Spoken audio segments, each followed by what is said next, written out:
안녕하세요. 서울 W내과 원장 정성욱입니다.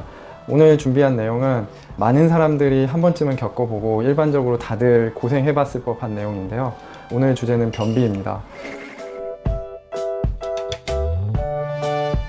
일반적으로 변비라고 하면 변이 그냥 잘 안 나오는 정도로만 생각하지만 의학적으로 보면 변이 장기간 장관 안에 머물러 있으면서 수분이 지나치게 흡수가 돼서 대변 중에 수분량이 매우 적어지는 그런 상태를 말합니다. 그러면 변비의 기준이 무엇인지 궁금하실 텐데요. 병원에 찾는 환자들은 많은 경우가 변을 볼 때 힘을 주는 경우를 변비라고 생각하고요. 두 번째는 변이 딱딱한 경우를 변비라고 생각하고, 세 번째는 배출장애가 일어나는 것을 변비라고 생각합니다. 이렇게 세 가지를 변비라고 생각하고 병원을 많이 찾는데요. 그래도 아직까지 대부분은 변을 본 횟수를 가지고 그 횟수에 굉장히 민감해 하시는 경우가 많습니다. 하지만 변을 매일 봐도 변비일 수 있다는 사실을 아셔야 합니다. 의학적인 관점에서 보자면 변비는 변을 본 횟수를 가지고 말하는 경우가 많습니다. 보통 3, 4일에 한 번 정도 변을 볼 경우에 변비라고 말씀을 드리는데요. 2006년도 롬 기준에 따르면 변비의 정의는 다음과 같습니다. 변비는 대표적인 증상인 과도한 힘주기, 딱딱한 변, 불완전한 배출감, 직장 항문의 폐색감, 적은 배변 횟수, 원활한 배변을 위한 부가적인 처치 등의 6가지 중에서 2가지 이상의 증상들이 6개월 전에 시작되었고 3개월 동안 있는 경우를 변비라고 정의합니다. 그래서 변비는 발생 기전에 따라서 크게 2가지로 나눌 수 있는데요. 첫 번째로 나눌 수 있는 것은 기능성 변비이고요. 두 번째로는 기질성 변비, 이렇게 2가지로 나눌 수 있는데요. 대부분의 사람들이 생각하는 변비는 기능성 변비이고요. 기질성 변비는 쉽게 말하면 2차적인 원인이 있어서 그 원인 때문에 생기는 변비를 기질성 변비라고 합니다. 먼저 두 번째 기질성 변비를 간략하게 설명하면요. 기질성 변비는 장관 안을 막고 있는 용종이 있다든지 아니면 어떤 갑상선 기능 저하라든지 호르몬의 변화라든지 2차적인 다른 원인에 의해서 변비가 생기는 것을 기질성 변비라고 하고요. 기질성 변비를 제외한 기능성 변비에 좀 더 초점을 맞춰서 설명을 드리겠습니다. 기능성 변비 중에서 여러 가지로 나눌 수 있는데 제일 먼저 말씀드릴 수 있는 변비 타입은요, 식사성 변비입니다. 아주 마른 체질의 다이어트를 열심히 하시는 특히 모델분들이라든지 날씬한 체형, 그런 분들이 의외로 변비 때문에 고생하는 경우가 많은데요.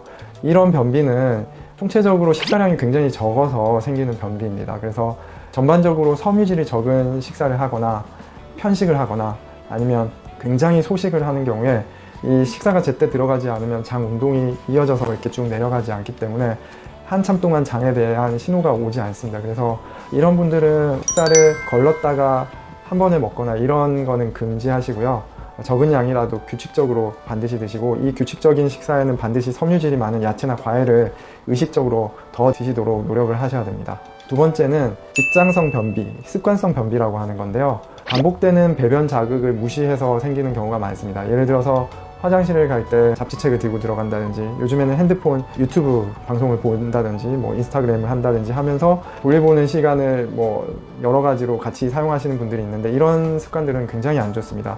사실 배변 자극에 좀 더 집중을 하려면 주의를 집중하지 못하게 하는 이런 도구들을 다 없애버리는 게 좋고요.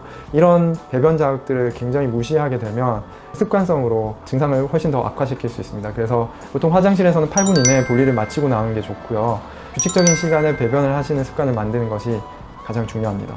또한 이뿐만 아니라 이런 변비들로 인해서 기존의 설사제나 관장제를 계속 복용해 오시던 분들은 이런 습관적인 약물 복용으로 인해서 더 습관적으로 배변 자극이 사라지게 되는데요. 이럴 때는 점차 이런 약들을 좀 끊고 약에 의존하지 말고 좀 더 배변 자극에 집중할 필요가 있습니다. 그래서 이런 분들은 반드시 규칙적인 배변 습관을 확립하도록 노력하실 필요가 있습니다. 세 번째로 말씀드릴 수 있는 변비는요, 마렵다는 신호도 없고 힘을 줘도 못 비우는 변비가 있는 반면에 마려운 신호도 있고 한번 힘을 줬을 때 많은 양을 보는 그런 변비가 있을 수 있는데요. 이런 것을 이완성 변비라고 합니다. 장의 연동 운동이 약해지면서 밀어낼 힘이 없어서 그동안 신호가 없었기 때문에 생기는 변비인데요. 이게 장 안이 많이 막혀 있기 때문에 한 번에 많은 양을 쭉 보게 되는 그런 변비입니다.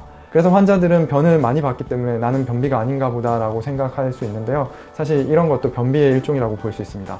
이런 분들은 복근이 굉장히 좀 약하기 때문에 충분한 복압을 얻을 수 없어서 발생하는 경우가 많기 때문에 대장의 긴장을 좀 저하시키는 노력을 하고 운동을 하는 것이 많은 도움이 될 수 있습니다. 그 다음 말씀드릴 수 있는 변비 타입은 경련성 변비 혹은 신경성 변비라고도 할 수 있습니다. 변비의 원인은 이제 부교감 신경이 과다하게 긴장이 되는 경우에 특히 S자 결장, 구불창자에서 지나치게 긴장이 돼서 변의 이동이 장애를 받는 경우입니다. 이런 변비는 과민성 장증후군의 변비 타입과도 굉장히 유사한데요. 한마디로 이런 어떤 스트레스라든지 과다한 긴장 때문에 오히려 변비가 더 오는 이런 경우입니다. 이럴 때는 과민성 장증후군의 치료와 유사한 부분이 있는데요. 스트레스를 좀 줄이고 장 운동 조정제라든지 항불안제라든지 이런 과민성 장증후군에 적합한 약을 같이 병행해서 사용하시는 게 좋겠습니다. 여기까지가 이제 기능성 변비에 대해서 설명을 드렸고요. 아까 말씀드린 대로 기질성 변비는 통과장애를 일으킬 만한 종양이라든지 염증이 있거나 장 이외에 2차적으로 기질적인 어떤 장애를 동반하는 그런 병이 있을 경우에 그 병을 치료하는 것이 이 기질성 변비의 치료라고 볼 수 있습니다. 특히 나이가 많으신 어르신들 같은 경우에 대장에 용종이 있거나 혹이 있는데 그 혹이 관광을 막고 있어서 변비를 일으키는 경우가 있을 수 있어서 내시경을 통해서 그 종양을 제거하는 게 근본적인 치료가 될 수 있고요. 그 밖에 갑상선 기능 저하라든지 다른 원인들을 치료하는 것이 도움이 되겠습니다.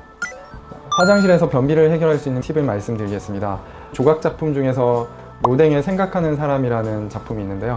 이 자세처럼 허리를 숙이고 대변을 봤을 때 항문과 직장이 휘어진 각도가 커지고 치골과 직장근의 길이가 길어지기 때문에 변을 잘 못 보는 경우에 이런 자세를 하는 것이 변비에 훨씬 도움이 된다는 연구 결과가 있습니다.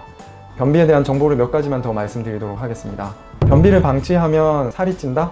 제 주위에 친구들을 보면 살이 좀 찐 체격이 있고 먹어도 살이 안 찌는 체격이 있는데요. 살이 찌는 체격들의 친구들을 보면 대부분 화장실을 3일, 4일, 심지어는 일주일에 한 번씩 가는 친구들이 많고요. 먹는 거에 비해서 살이 좀 덜 찌는 친구들은 소위 말해서 직장이라고 불릴 정도로 먹으면 바로 화장실 가고 먹으면 바로 화장실, 자주 화장실을 가는 친구들은 오히려 먹는 거에 비해서 살이 좀 덜 찌는 편입니다. 그러면 이게 정말로 변비가 방치되면 살이 되는 게 사실인지가 궁금하실 텐데요. 사실입니다. 그래서 여러 가지 이유가 있는데요. 먼저 첫 번째는 변비가 있으면 장내에 변이 장시간 머물면서 가스도 많이 발생시키고 장내 미생물의 분포를 변화시키는데요. 이런 미생물들 중에서는 유독 비만을 유발시키는 장내 미생물들이 많이 있습니다. 이런 미생물 분포가 더 늘어날수록 비만이 더 악화되는 거고요. 그리고 일부 독소와 가스들은 혈액 속에 스며들어서 체내에 퍼질 수가 있는데요. 체내에 퍼진 가스들을 해독하기 위해서 간이 또 열심히 일을 하게 되고 그로 인해서 간에서 과부하가 걸리게 되고 섭취된 영양소와 독소가 제대로 분해되지 못하고 쌓여서 또다시 비만을 일으키게 됩니다. 쉽게 말해서 대변이 빨리 배출되어야 몸에 해로운 물질들이 대장에서 흡수되는 그런 시간들이 짧아지고 살이 찌지 않습니다. 결국 비운 만큼 가벼워진다는 셈이죠. 또 한 가지 말씀드리면요. 고정 속옷을 입을 경우에 변비가 더 심해지는 건데요. 꽉 끼는 속옷은 배변 활동을 조절하는 부교감 신경의 활동을 억제해서 대장 내 소화 효소들이 분비가 줄어들게 되고 소장에서 음식을 밀어내는 힘 역시 악화시켜서 음식물 찌꺼기가 대장을 통과하는 시간이 길어지게 합니다. 때문에 변비를 더 악화시킬 수 있기 때문에 보정 속옷은 안 입으시는 게 좋겠습니다. 다음으로 말씀드릴 내용은 변비와 암의 관계입니다. 우선 60, 70대 환자분들이 원래는 매일 한 번씩 잘 변을 보다가 갑자기 변비가 생기고 배변 습관이 변화가 생기고 체중이 감소된다든지 어지럽다든지 혈변을 본다든지 이러면 대장암이라든지 혹은 직장암 가능성도 한번 고려를 해봐야 됩니다. 대장암이 꼭 있진 않더라도 암 전 단계인 용종 같은 거나 어떤 혹 양성 종양들이 내강을 막거나 좁게 만들어서 변비를 유발시킬 수가 있고요. 또 변비 자체가 암의 발생률을 높이게 되어 있는데요. 변비가 대장암의 발생률을 1.7배 높이는 걸로 되어 있고요. 대장암까지는 아니더라도 양성 종양을 발생시킬 확률은 2.7배나 높게 되어 있습니다. 그래서 변비는 암이라든지 이런 양성 종양을 만드는데 기여를 하기 때문에 반드시 해결하는 게 좋습니다. 이렇게 대장암이라든지 양성 종양을 발생시키게 되는 그 원인을 살펴보면요. 대장에 변이 오래 머물러 있으면 질소산화물 등의 대장의 독소가 대장 점막과 많이 접촉을 하게 됩니다. 그렇게 되면 아무래도 독소에 노출된 점막이 자극을 계속 받아서 이렇게 자극받은 세포가 손상을 입게 되고 손상 입은 이런 세포들은 세포 변이를 유발하게 됩니다. 이런 세포 변이가 대장 용종의 한 종류인 선종을 발생시키고요. 결국에는 시간이 지나면 암을 유발할 수 있습니다. 실제로 변비가 심한 분들에 있어서는 위암, 식도암, 췌장암, 대장암까지 발병률이 쭉 증가되는 것으로 보고되어 있습니다. 그리고 일부에서는 노년에 있어서 변비가 과도한 힘을 주게 되면 뇌혈관이 터지는 문제를 발생할 수 있기 때문에 미리 변비약을 먹어서 과도한 힘을 주지 않도록 하는 것이 좋겠습니다. 이상 이번에는 변비에 대한 내용이었는데요. 변비에 대해서 정의와 변비가 어떤 것이 있고 우리가 알지 못했던 변비에 관한 여러 가지 내용들을 다뤄보았습니다. 이상 서울 W내과 원장 정성웅이었습니다.